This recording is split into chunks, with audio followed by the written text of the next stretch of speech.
اس کے بعد پیارے پیغمبر صلی اللہ علیہ وسلم مسجد نبوی میں صحابہ کو خطبہ ارشاد فرمایا،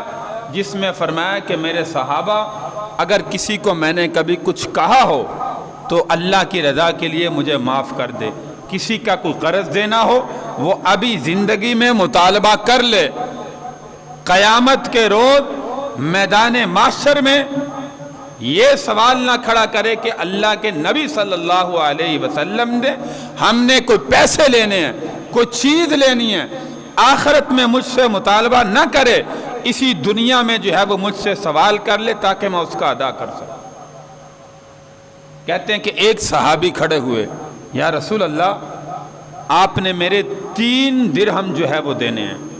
اللہ کے نبی صلی اللہ علیہ وسلم نے فرمایا مجھے بتلاؤ، مجھے یاد نہیں ہے، کیسے دینے ہیں؟ اس صحابی نے فرمایا یا رسول اللہ ایک دفعہ آپ کے پاس سائل آیا تھا مانگنے کے لیے، تو آپ نے مجھ سے ادھارے لے کر جو ہے وہ اس سائل کو دیے تھے۔ اللہ کے نبی نے فرمایا ہاں مجھے فوراً یاد آ گیا۔ فرمایا فضل بن عباس کھڑے ہو جاؤ، چچا کے بیٹے کو کھڑا کیا اور فرمایا کہ میرا یہ قرضہ جو ہے وہ آپ نے ادا کرنا۔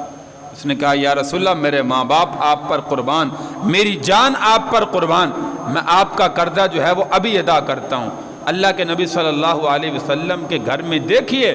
دنیا سے پردہ فرمانے کا وقت ہے، دنیا سے جانے کے آخری دن ہے، اور 3 روپے اللہ کے نبی کے پاس موجود نہیں۔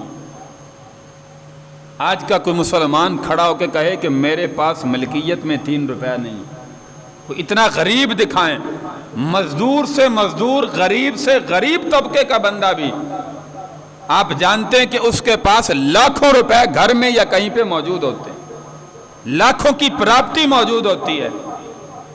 یہ غریبوں کو میرے بھائی اللہ کے نبی پیغام دے کے جا رہے ہیں، دنیا میں جو بھی حالت ہو جائے، غربت سے تنگ آ کر یہ نہ کہنا ہمارے پاس کچھ نہیں ہے،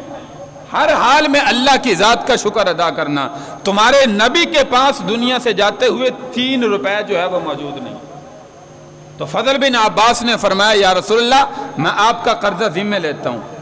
آپ پریشان نہ ہوں۔ اللہ کے نبی نے پھر جو ہے وہ دوبارہ کہا اور کسی صحابی کا میں نے کچھ دینا ہو تو دنیا میں مجھ سے مطالبہ کر سکتا ہے، آخرت میں جو ہے وہ سوال نہ کرے۔ یہ کہہ کر اللہ کے محبوب صلی اللہ علیہ وسلم یہاں سے جو ہے وہ پھر حجرہ شریف کے اندر جو ہے وہ داخل ہوئے، اور ہفتے کے بعد جو ہے وہ اتوار کو اللہ کے نبی صلی اللہ علیہ وسلم نے جو روایات میں ملتا ہے فرمایا کہ 7 کنووں کا پانی منگوایا، اس سے آپ نے جو ہے وہ غسل فرمایا۔